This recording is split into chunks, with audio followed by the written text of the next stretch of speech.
one of our questions actually was we've seen a kind of a decline in Black Series, the figures that come out, but also such a huge rise in price when it comes to Black Series. Like, Mac, how much does it cost now? Close to $45 in Canadian just for one action figure? Up here, yeah, I think they're creeping up to 30 in the States and almost 40 up here. Yeah. So I'm just curious as to what's first of all, why do we see such a high price?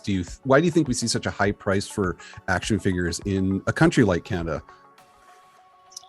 Well, anytime figures are sold outside of the U.S. market, I mean, there's a lot of other factors, tariffs, taxation, financial conversions, etc. It's not that it costs the manufacturer more. It's all based on that country and the way that the country's retail business works. That has nothing to do with Mattel or Hasbro or Marvel or Disney. It's 100% on the government of any individual country. And some of it is also just based on the number of units that could be moved. And you're outside the U.S.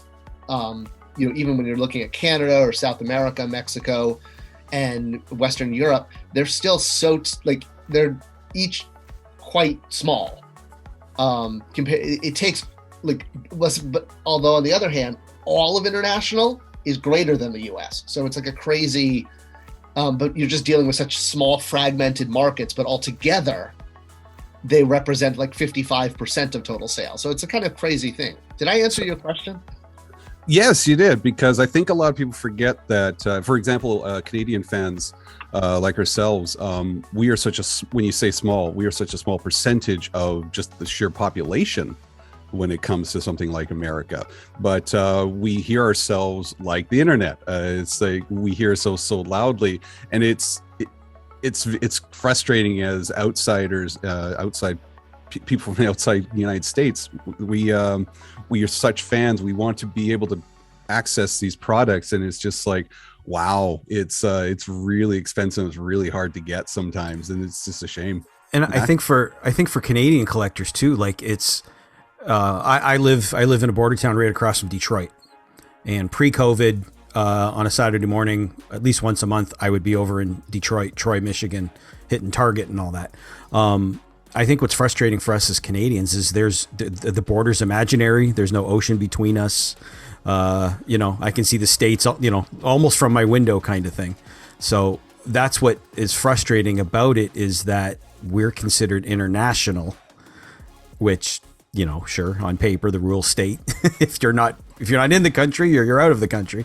But that's what's become frustrating. And even to the point where things like shipping, which is so, so I got the HasLab Razor Crest delivered last week.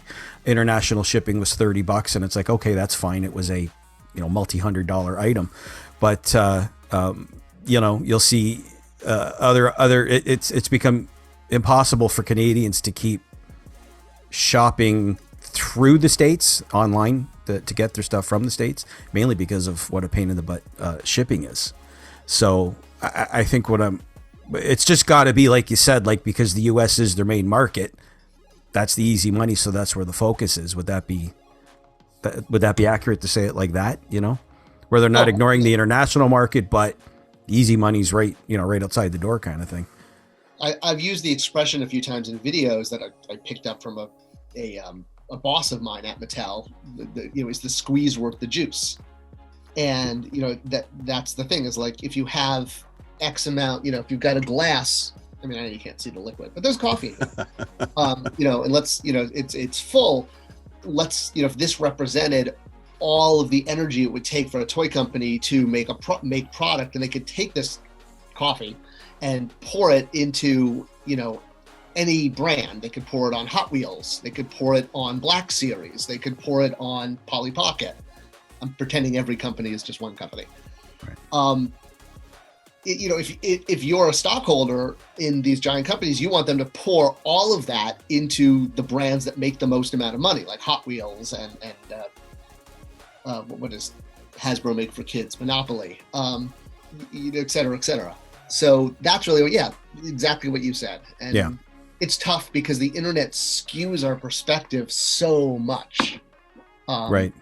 You know, a quick way to illustrate that, and I've said this on the channel, I think a few times, when I was on Masters of the Universe at Mattel, I didn't often use the Mattel has like a logistics analyst division, you know, to look at sales data and all that stuff. And I didn't really need that as much because we knew how many subscribers we had.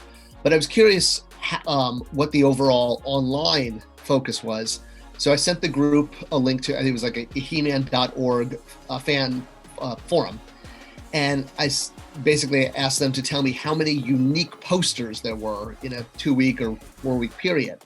And even though there were something like 2,000 posts, there were only 29 or 28 individual posters.